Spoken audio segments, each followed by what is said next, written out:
My name is Victor Furman. Some call me The Voice. I've always been fascinated with human nature, spirituality, science, and the crossroads at which they meet. Join me now and we will explore these topics and so much more with fascinating guests, authors, and experts who will guide us to Destination Unlimited. How do the mysteries of the universe connect with humanity? Are humans actually the progenitors of extraterrestrials that planted their seed on Earth countless millennia ago? My guest this week on Destination Unlimited, Constance Victoria Briggs, is an author, researcher, and public speaker specializing in these questions and other cosmic mysteries. Her books include the Encyclopedia of Angels, the Encyclopedia of God, Encyclopedia of the Unseen World, the Encyclopedia of Moon Mysteries, and the Moon's Galactic History. She's been featured on Coast to Coast AM with George Noory, The Leak Project, Earth Ancients, Broadcast Team Alpha, Forbidden Knowledge, Spaced Out Radio, and many others. She joins me this week to share her path and latest book, Earth's Galactic History and its Extraterrestrial Connection. Please join me in welcoming to Destination Unlimited, Constance Victoria Briggs. Welcome, Constance. Hi, Victor. Thanks for having me on today. Constance, you know, it's funny. You and I have been friends on Facebook for a while, and I didn't know anything about the work that you did until I saw your latest book being advertised, Earth's Galactic History and its Extraterrestrial Connection. And immediately I said, I have to have this person on my show. So thank you so much for joining us today. Oh, thank you. It's my pleasure. Constance, please share with us your early path and what sparked your interest in cosmic mysteries. Throughout my childhood, I had this spiritual side that kind of made me stand out from a number of the groups of children I was in school with. You know, I just felt this draw to something, and I was, you know, in search and trying to answer questions through books, through the Bible, of, you know, the same universal questions we all have with, you know, who am I? Where do we come from? You know, what are we doing here? But I seemed to be the only kid that was asking the questions.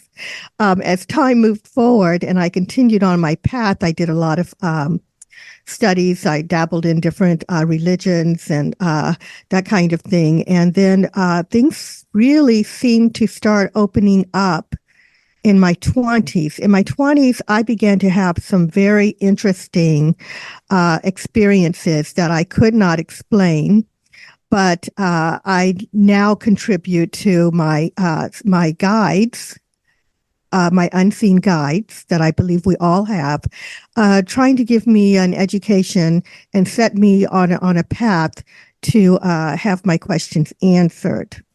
So in my 20s, I had experienced something. I was living on my own in my apartment. I was a single woman, and I had began to have strange experiences with unseen being.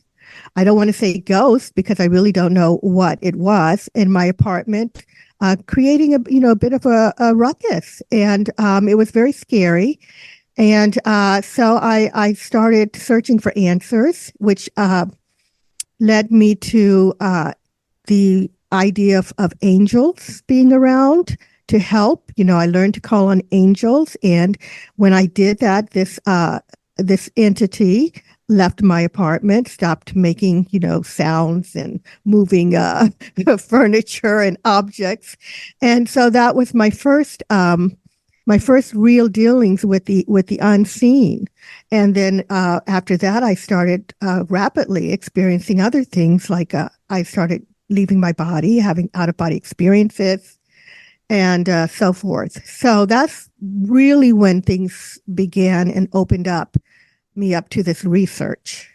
It's interesting that you shared being different as a child and having different experiences from your classmates, as I did growing up in the 1950s.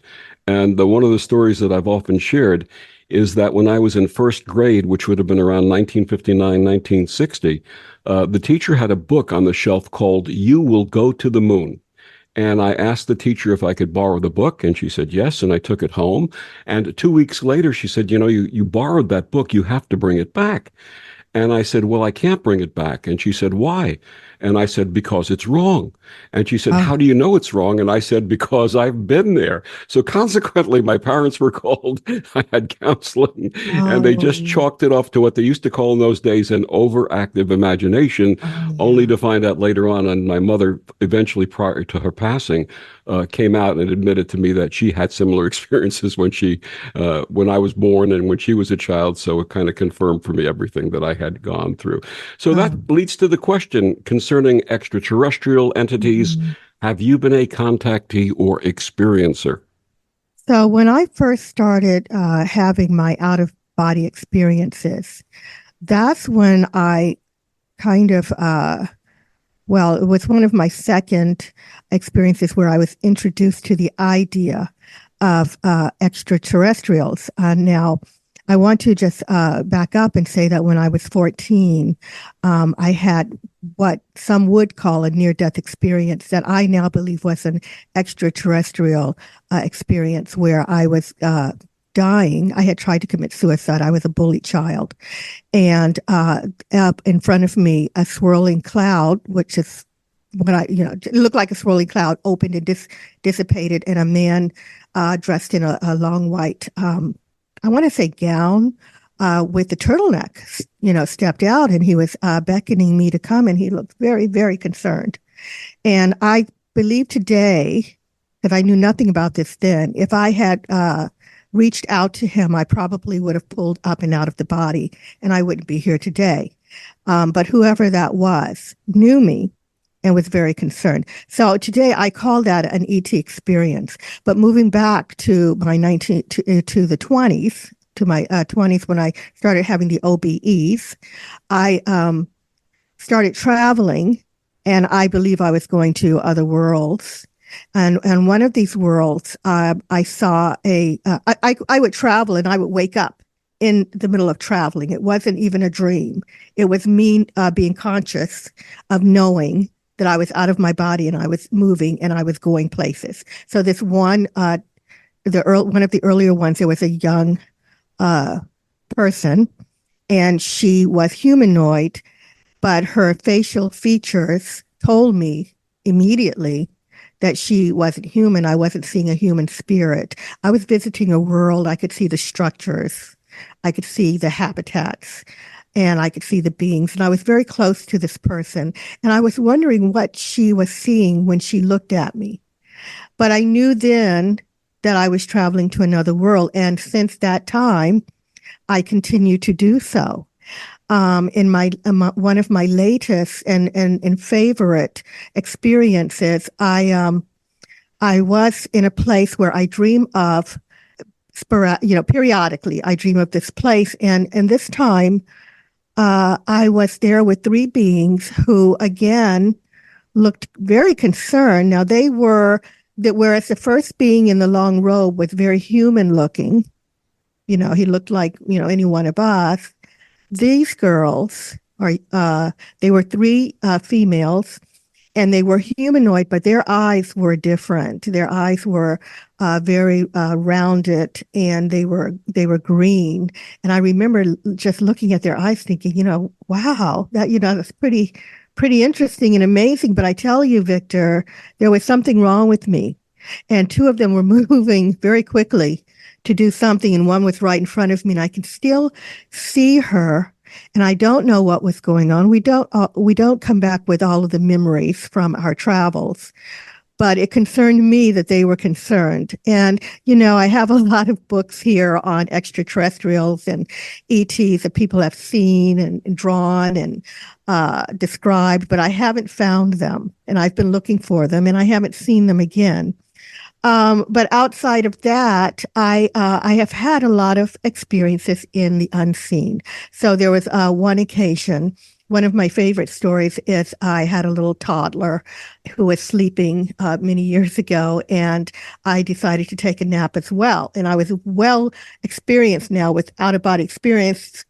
And so I found myself in the sky once more, and I was very close to a ship. It was a sphere. It was beautiful. It was divine looking, something that not like we've ever seen in any of the pictures. And I was moving toward it, and I would have gone inside. And I remember thinking, I hope nothing happens to wake me up. I hope the phone doesn't ring, because I knew that that experience would be interrupted. And darn it, if the phone didn't ring and I was snatched back into my body. And that taught me that there are ships around us that we cannot see in the physical, that are out there. Now, they could be out there, watching humanity for our progress, but also it just may be that we are connected to beings in the galaxy somewhere, or in other worlds, other dimensions. And some of us have come from them and come on Earth, and they're around us to help. That's my feeling. That's my experience. I also think that I believe that I have guides around me my entire life. I have had someone around me, and it's too much to go into all the experiences I've had of what I feel like were protection. But I do get warnings, and I do get information from them. And these days I've been getting downloads for my writing. I've got a whole list of books in the queue. And the ideas, I believe, are coming from what I consider my star guide. I call them my star guides that are around me, helping me with my writing and my ideas. And you are a prolific author with 6 books so far covering spiritual and cosmic mysteries. We're going to discuss your most recent book, Earth's Galactic History and its Extraterrestrial Connection, but please share some of your earlier works, starting with the Encyclopedia of Angels. What inspired that book, and what do you share with your readers? You know, what's very interesting about my experience is that I believe that the guides around me have been taking me on little steps at a time of information. So as I said earlier, I started learning about angels. And it is my idea that angels, there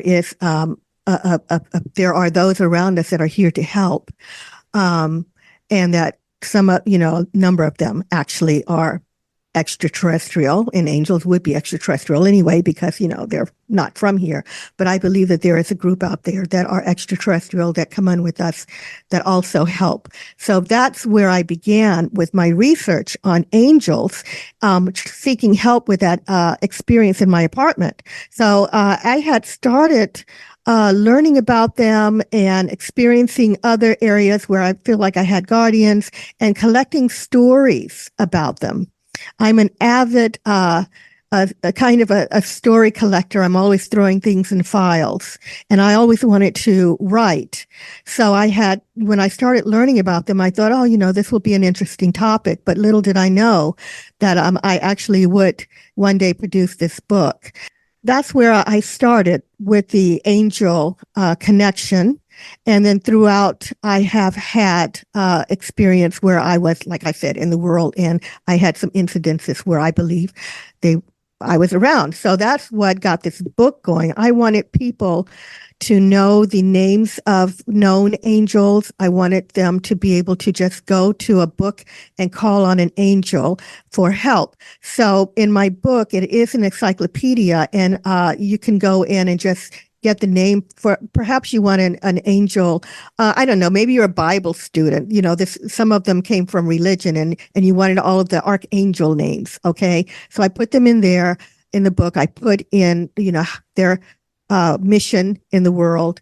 And then if you were somewhere else, because I believe everyone can experience an angel, even a Wiccan can experience an angel. I don't even think that angel is a good word, because we tend to associate it with religion, but anyone can have angels. And so I had like Wiccans in there, everybody that would want to call on a being for help. I have all of those names and all of their missions in this one little book. You know, it's interesting. I got involved in Reiki healing in the late 1980s. And during one of the sessions, the master teacher said that we should close our eyes and place our hands into our chest and see if we see anything, if anything comes to us. And when I did that, immediately I saw what I perceived to be an angelic being. And I said, I see an angel. And the teacher said, ask the angel its name. And immediately I heard Gabriel.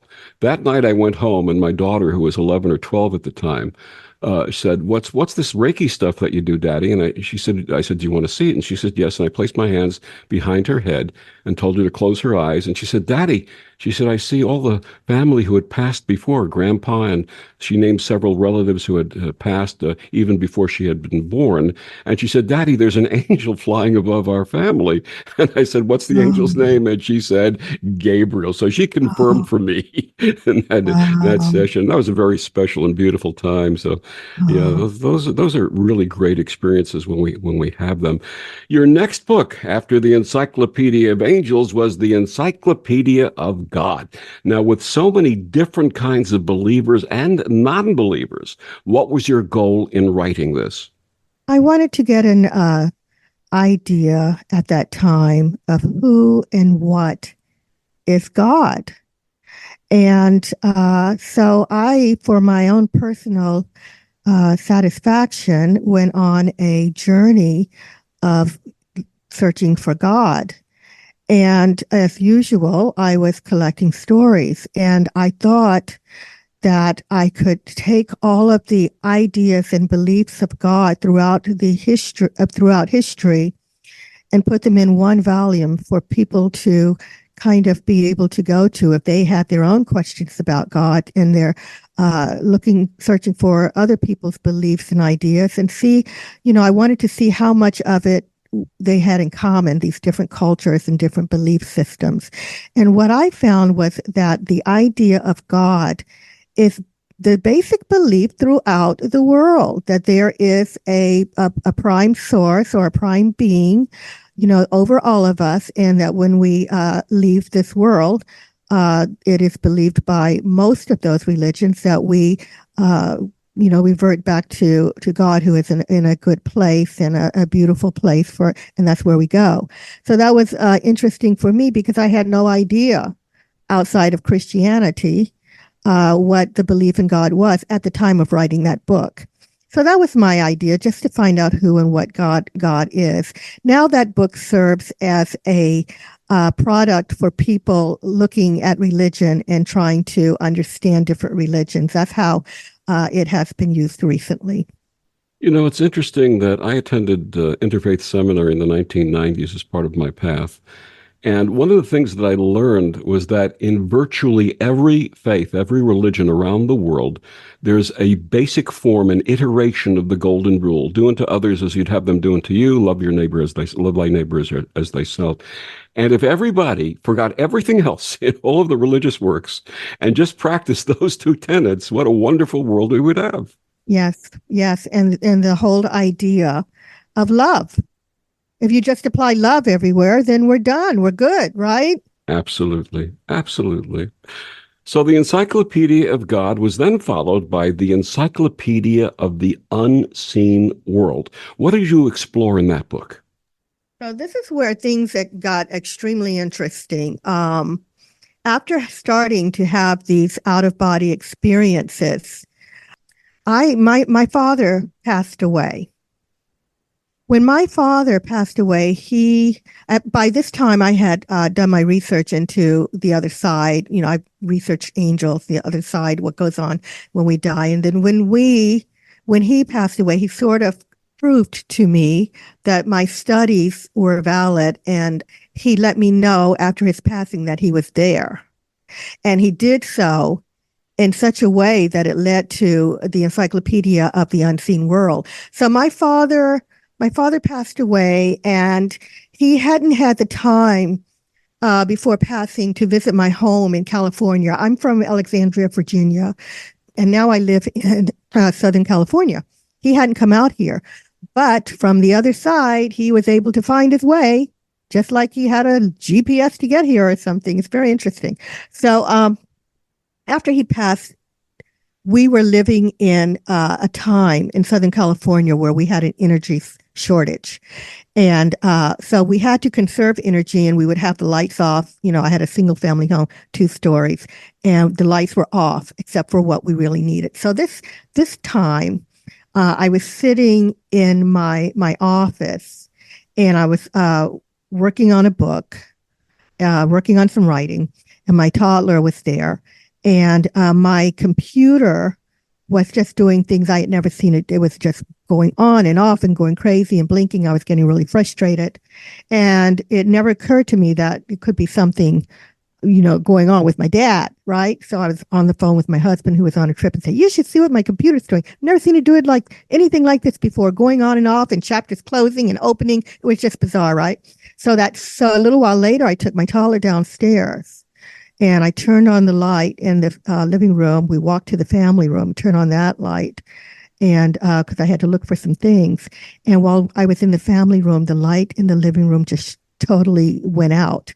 Now, when a light goes out in a lamp, as most of us know, when you turn it on, it kind of pops and goes out. This thing looked like someone turned it off. And I went, "Oh my goodness, what is that?" So I went in there, and I couldn't find what happened to it until I looked at the plug, which had been yanked out of the outlet. And then it occurred to me that it was my dad. My dad had literally yanked the plug from the from the socket to let me know he was around. And then it occurred to me that it was him who was messing with my computer. And then afterward, in the days following, lights would go on and off. I would go into a room and they would be on, where I turned it off. And then at some point, my husband was playing with my son on the floor, and he said there was a huge light on the ceiling. And he's an engineer. He couldn't place the source of the light. And he says, "I think it's your dad." And my husband was a huge skeptic. I mean, he hasn't followed in my path, right, or anything. And then at one point, this all ended with my dad settling on using, at that time, we were still using the VCR, and it had digital clock, and my dad would change the time on the clock. And so then when my sister was passing, she was on the East Coast. My dad set the clock for 3 hours ahead. And then when she started passing, the time was constantly changing, almost like it was spinning. So from that experience with my father, and eventually that all settled and kind of stopped. It is from time to time, I still get things from my mother and my father. But at that time, when he had passed, things were happening all the time. So I decided, since I knew what was going on with him, I would try to help others in the same situation. And I had learned a great deal about the unseen world. And so I created this book. I wanted it to be easy reference for people who wanted to know what happened with their relatives or even with themselves once they passed over. I forgot to mention there were some other things, like I had a vision of my father. Everywhere I looked, it was like a movie in front of me. I could turn right and left. My dad was there smiling and waving.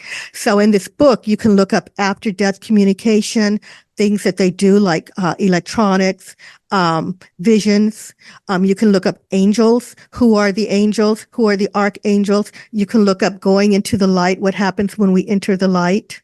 And then some other things like, I've got some celebrities in there that have had experienced some experiences with the unseen world, just to give I have Houdini in there, who had made a pact with his wife. If one of them crossed over, they would come back and let the other one know, and what happened with that whole thing. So there's a little bit for everybody in there that are looking up information connected to the unseen world and what happens life after death.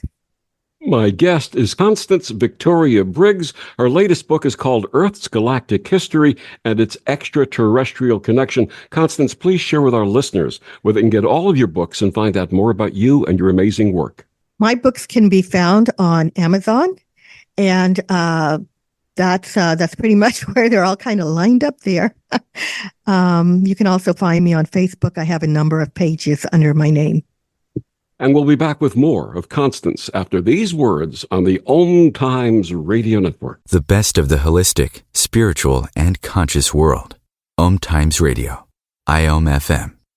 Om Times Magazine is one of the leading online content providers of positivity, wellness, and personal empowerment. A philanthropic organization, their net proceeds are funneled to support worldwide charity initiatives via Humanity Healing International. Through their commitment to creating community and providing conscious content, they aspire to uplift humanity on a global scale. Om Times, co-creating a more conscious lifestyle.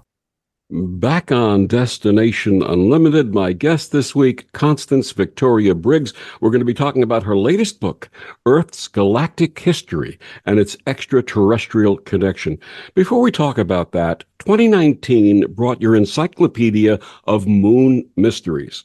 Now, I was 16 when Apollo 11 landed on the moon, and was fascinated by the seeming change in Neil Armstrong's personality in the years after his return. What did your research find out about what he and the other astronauts experienced? All of the Apollo missions had experiences with UFOs or strange lights on the way to the moon, and most of them had experiences while working on the moon. Which had led me to believe in writing both of my moon books that there are extraterrestrials out there that know our business. They knew that it looks like that we were on the way to the moon, and it looks like in most of those cases, they were waiting for us. Now, I say that in a way that they were waiting for us not because they wanted to do us harm, but because whomever is out there, and I do believe there's more than one group, but whomever is on the moon, and I believe they're there, are watching us for whatever reason.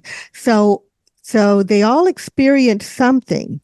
But the Apollo 11 astronauts had the most extensive experiences.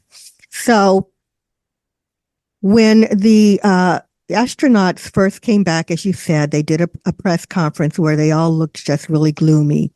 And Neil Armstrong was said to have withdrawn from society practically, except for, an appearance that came, 20, 25 years later. He made an appearance on an anniversary. But so when they went to the moon, the two astronauts, Armstrong and Aldrin, were on the surface of the moon. And that's where things really became interesting for them, because they had experienced on the way, they saw a UFO. They didn't know what this thing was. Aldrin wrote in his book that it was shaped, in his autobiography, the first one, that it was shaped like the letter L, and it was very bright on the way. And the three astronauts were trying to figure out what it could be. They were hesitant to contact Mission Control about it. And they eventually did contact them and said, we see something out there. What could it be? How far away is the Saturn V rocket? Whatever. And Mission Control said, it wasn't anywhere near them. So they had something following them out there. But when they landed on the moon, actually before they landed, when they were on their way down, Neil Armstrong had told a best friend who in an interview told the journalist that they had seen something on the way down and they had to turn because what they saw looked like lights coming from spaceship on the way down. Now, when they got off, as the story goes, they went onto a secret line so that the audience watching the landing couldn't hear them, but they went on a secret medical line and told Mission Control that they saw ships lined up on the edge of the crater. And they said that they were watching them, and they weren't calm. They were kind of freaking out. And so that is the story. And I used to think that, okay, well, do I believe the story? Do I not believe the story? Is it rumor? In my Encyclopedia of Moon Mysteries, I called it a mystery because some things had no proof. But later on, I came across an account that came from a gentleman by the name of Christopher Kraft. Christopher Kraft worked with the Apollo astronauts, and he is known as the father of mission control. He created, that the whole mission control a piece of the organization, and he gave the same account of what happened. So now I believe it.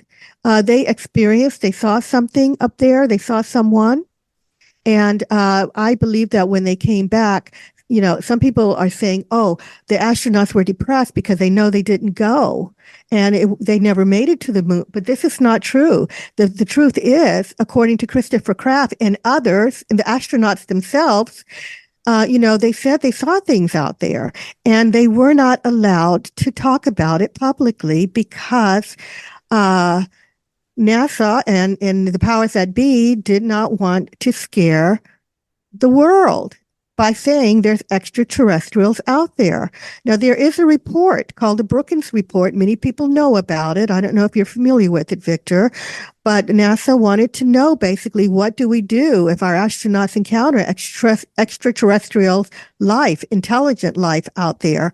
And this report from the government came back and said, don't tell. And I believe that they're still living by that today. So that's the story with the Apollo 11 astronauts, but there are so many more stories about the Apollo 11, about the Apollo missions that I wrote about in the Moon's Galactic History and its Extraterrestrial Connection, and also the Encyclopedia of Moon Mysteries also has a lot of accounts. And as we shared, your latest book is entitled Earth's Galactic History and Its Extraterrestrial Connection. What inspired that book? After writing about the moon, I decided that we needed something that talked about what's going on, at home. And I was getting a lot of questions from people about that very thing because of all of the UFOs that are seen in the sky today around the world. People want to know what's going on with us. I mean, they were fascinated with the moon, but hey, look what's happening. We have so many cameras out there now because of the cell phones that people are, clicking away and finding things that are astonishing, that I'm surprised. Well, I shouldn't say surprised, but I should say dismayed that we're not seeing more of it on the news. People are not broadcasting this stuff, but so much. Sometimes we do see it, but that's what inspired it. People's questions. They wanted to know what's going on here. And I hear a lot of untruths out there about things. So I decided to write a book because I had my hand in the research, and I have some answers. And so I put this book together. It is a journey from the beginning of our history up until today about what has been seen in the skies as far as extraterrestrials go, and also what we experienced on Earth and their impact on us, and how they have affected us, and how they might be connected to our origins. And you touched upon this in the earlier segment. In what way do you believe that Earth and humanity are connected to extraterrestrials? I really believe that it starts way back before even we came to be, but there is a human connection, even though we weren't here yet. I believe that there is someone out there who wanted to seed the galaxy with intelligent life, and they started with planet Earth, which was nothing like we know today. It's very interesting, Victor, in that the scientists are saying today that they actually have no idea how life formed here. And so when I heard that, I thought, you know what, I'm just going to go ahead and put what I think in this book, because they're saying that they have no idea. Not only did they say that, but it's a problem. So I believe that someone out there looked at a galaxy, and they decided to spread seeds around. Now, that's called panspermia. And how they did it, we don't know. I kind of likened it to a Star Trek episode. I use science fiction in my writing because people identify where, there was a contraption created where they terraformed the earth. And they sent seeds out and terraformed the earth. I believe that somehow, some way, Earth was one of the planets that was seeded by higher beings. All right. So I believe they terraformed it, and then that extraterrestrial life, was sent out, and they wanted it to know where it would hit. It could have been that theory, but that's the panspermia theory. But the one that I think is closer to home is the direct panspermia theory, and that is that they sought out Earth purposely only for humanity's sake, and came and seeded it. Now, what's really interesting is I keep hearing, the tale, and I don't discount the tale at all. I believe there's something to it about, Anunnaki creating humans and using primates to, as well as extraterrestrial DNA to create humanity. The interesting story is that if you go back to the Anunnaki teachings, which were the Sumerian history, and that ties in, it's really the biblical account, really it's the same story, that there were beings even here before that time. So humanity may have a lot of different extraterrestrial seeds because anybody living on Earth in those early days were cohabitating, and possibly more than one theory of origin of humanity can come about, because it seems we were seeded by a lot of different beings. That's the story. For the origin of humans, there's also a tale that we were seeded by 26 of those beings out there that directed towards Earth their agenda of populating it. So I think I got a little complicated there and maybe a little off subject, but that's where I began, that humanity, Earth may have been terraformed, and humanity may have been created by advanced extraterrestrials out there. Now, how could that be the case? The case is this. We are a young species here on Earth, all right? And if you think about it, and I believe there's a lot of life out in the galaxy, there are beings that could be hundreds, thousands, millions, and even billions years ahead of us. And we don't know what kind of technology and science they have behind them. We ourselves are creating AI, and we're talking about AI becoming sentient. So, who knows where we're going to go with this? So there could be beings out there that had the capacity to create life, and we could be the offspring of those beings. That's where I go. That's how I begin the book. Okay, so they plant us here, they leave us here, but are they still with us today? Do you feel that extraterrestrials are interacting with humanity today? Extraterrestrials are interacting with humanity, I believe, today and all the way since the beginning. In the beginning, I'll just say that they lived among us. They cohabitated. There are stories and stories and stories of star beings all over the world coming to Earth, and they were there, but for whatever reason, it appears that they withdrew. They withdrew to a point. They withdrew with interacting us with everybody knowing about them. And I believe, according to some of this research and stories, that they wanted to leave us on our own to see how we would progress, that we became free-willed beings, and we had the, possibility to eventually, join them in the stars. But they have always been here like a kind of an overseer capacity to, kind of lift us up, help us. I've heard stories of ETs here helping the scientists to give us, quote unquote, upgrade for us. They have been here trying to help us to extend our lives, giving us medication to, prevent certain illnesses in secret. Some believe they're working with scientists.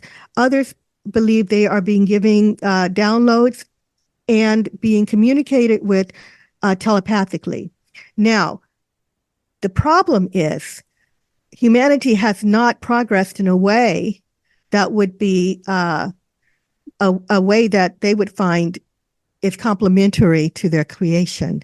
And the extraterrestrials out there are said to be watching us, and they are a little upset because we are a warring primitive race still, and that we are using atomic weaponry, or we're not.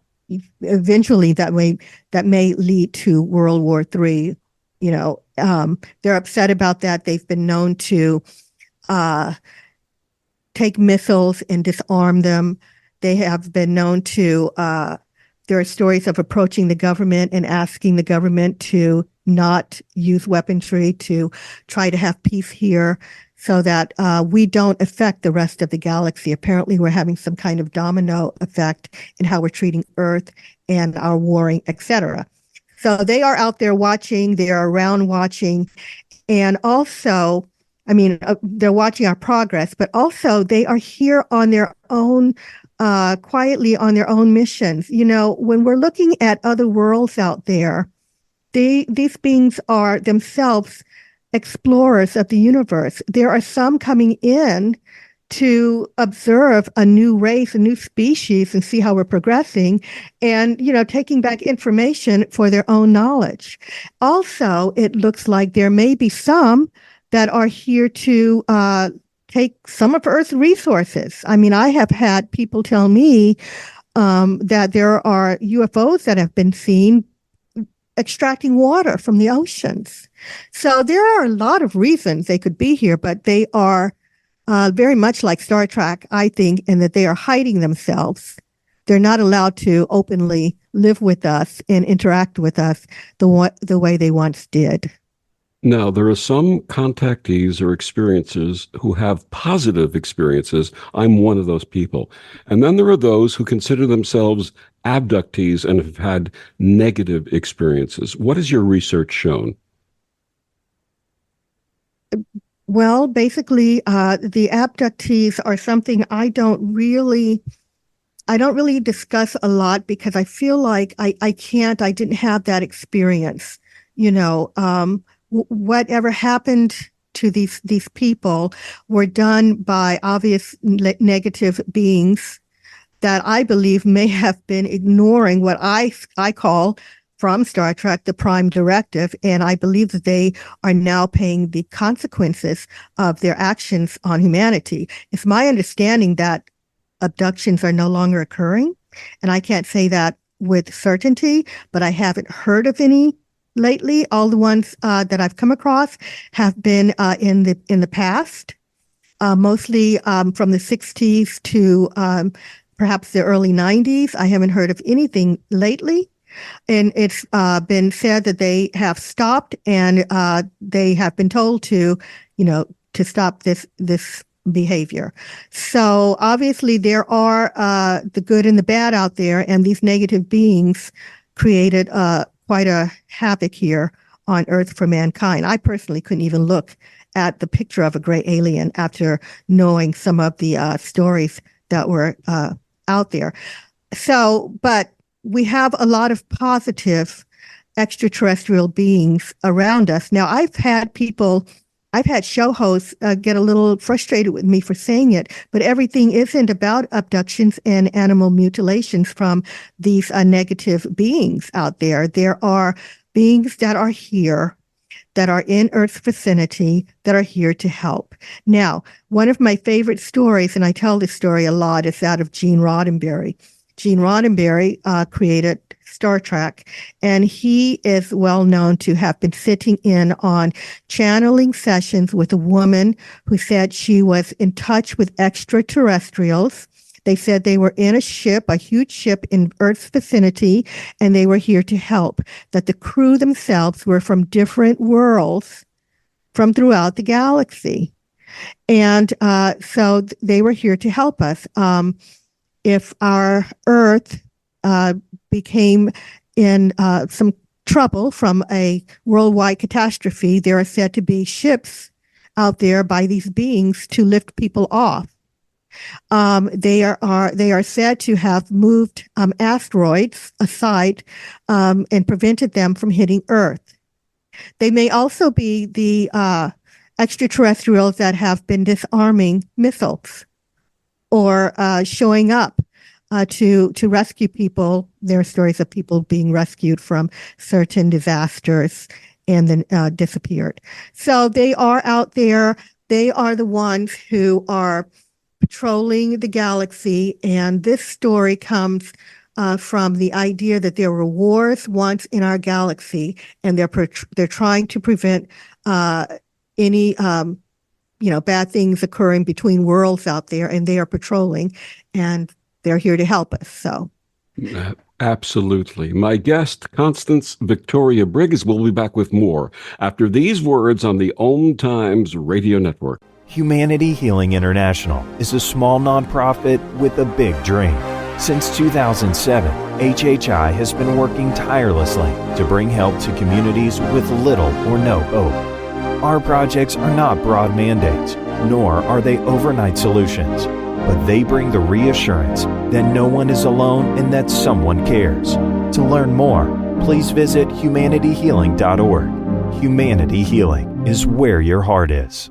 Hi, this is Bill Maher. I can find humor in almost anything, but one thing I never laugh about is cruelty to animals. If you don't get the joke either, write People for the Ethical Treatment of Animals, 501 Front Street, Norfolk, Virginia, 23510. So I'm a cat, and I just moved in with this new human, and she's got this little toy she's always playing with, all day long. Tap, tap, tap, tap, bloop, bloop. She can't put it down. There it is. Oh, and get this. She even talks to it. Last week, she asked it for Chinese, and guess what? Egg rolls showed up. Like magic. Humans have cool toys. A person is the best thing to happen to a shelter pet. Be that person. Adopt. Brought to you by the Ad Council and the ShelterPetProject.org. If I could be you. And you could be me? For just 1 hour. If you could find a way. To get inside. Each other's mind. Walk a mile in my shoes. Walk a mile in my shoes. Walk a mile in my shoes. We've all felt left out. And for some, that feeling lasts more than a moment. We can change that. Learn how at belongingbeginswithus.org. Brought to you by the Ad Council. Walk a mile in my shoes. Back on Destination Unlimited, my guest this week, Constance Victoria Briggs. We're talking about her latest book, Earth's Galactic History and its Extraterrestrial Connection. And Constance, you want to add something about the positive extraterrestrial contact? Yes. One of the reasons that there are ships in Earth's vicinity that are filled, as I said before, with extraterrestrials from different worlds. But these extraterrestrials, some of them have the ability to send in what I refer to as ground troops. We have ground troops on Earth that are here, that are reporting back to our progress and are here to help. They're here to help shed light in the world, to help spread love in the world, to offer encouragement, and to, they come into society. Some of them are born in, some of them are ethereal and we can't see. And then some of them can pass for humans because a lot of the galaxy, from my understanding, is filled with humanoid beings, and a number of them look remarkably like humanity. And they are here and they fit in, and they are here trying to help. All right. They're trying to help save the planet. They're trying to help discourage us from using, certain type weaponry. They are around us interacting. In fact, there was a gentleman, his name is Charles Hall, who had some direct interactions with extraterrestrial beings, and he wrote about them in several books too. And he talked about how nice they were and benevolent they were, and how much they resembled us. And so they are out there. and they are living out there. I believe they are living among us, and they are here to help. And like I said, I refer to them as the ground troops.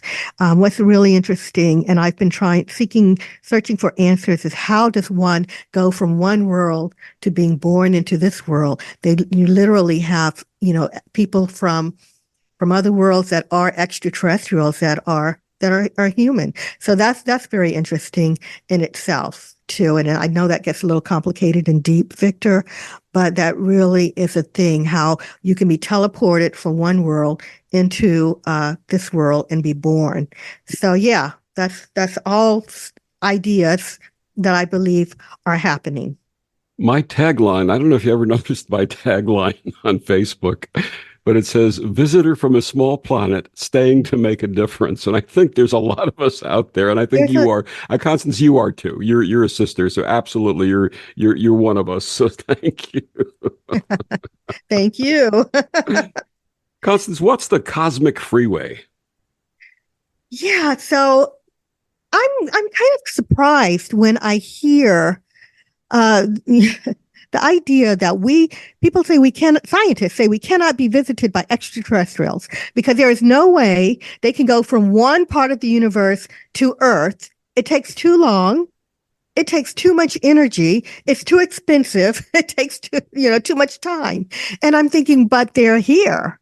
There is evidence, even from people who didn't believe in extraterrestrials, they've got it on their camera. They're here. How are they doing that? Well, so I refer to this as the cosmic freeway. And that is the idea that extraterrestrials are using wormholes, portals, stargates to traverse the universe. I believe they already have the technology, and they have been using it for eons of time. Because as I said before, if you've got extraterrestrials out there, they're going to be hundreds, thousands, millions, billions of years ahead of us in some cases. Even some new worlds may be developing intelligent life now that are behind us. Okay? They are at their new point in the universe where we were, at the beginning of our history. So there's all kinds of levels of extraterrestrials, and many of them already are established in science and technology that we don't understand. So what's interesting also is that NASA on their website talk about the idea of us eventually using wormholes to be able to, cross the universe. So I believe it's already being done. I call it, the cosmic freeway. And I believe there are hierarchies out there that are in charge of this, just like we have on Earth. We have people in charge of the freeway system, right? I believe that these higher beings are created and are in charge of it. I don't think that all the galactic community are just using these things willy-nilly. But also what's amazing is that if you go back into our history, we have written accounts of what people refer to as doors. And you can call these doors stargates. There are written account of people coming and going from areas on Earth. They were seen, coming and going. The gods, some of them call them gods, were seen coming and going through these doorways and disappearing. They didn't even have to have a ship. You could just walk through. However, they were doing that from one dimension to the other, from one universe to the other, into the galaxy, from here to the moon, who knows? But it's out there, and that would explain how they're getting to us from different worlds, because some of these extraterrestrials have given their home world, their star systems in the galaxy, their star systems, they've said, they've written down for us. We know they're out there. We have this in our own star charts. So we know that they're traveling. I believe that that's how they're doing it. I hope the cosmic freeway is not as crowded as the freeways in Los Angeles. I don't know, right?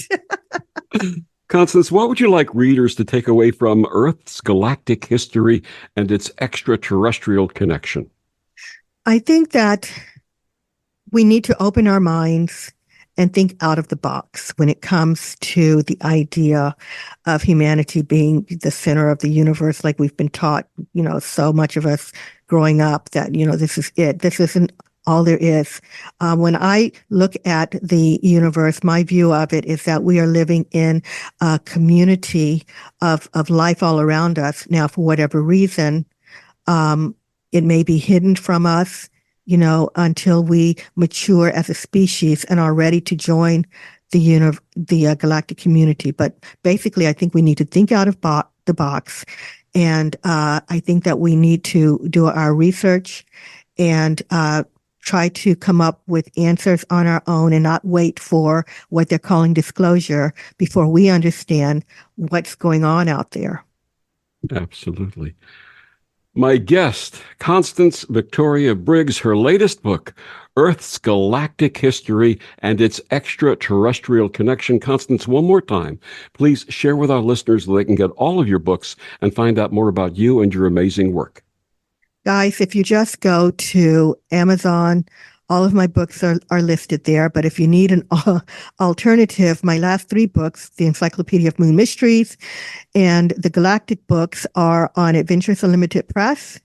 You can go there and get them, or just Google it. They seem to pop up everywhere when you Google them. So, yeah. And if you're on Facebook, look for Constance Victoria Briggs. Constance, thank you so much for joining us and sharing all of this wonderful information and the hope that you share with myself and so many others in our community, that what we learn from these encounters will bring peace and love to this planet. Thank you. Thank you, Victor. And thank you for joining us on Destination Unlimited. I'm Victor, the Voice Furman. Have a wonderful week.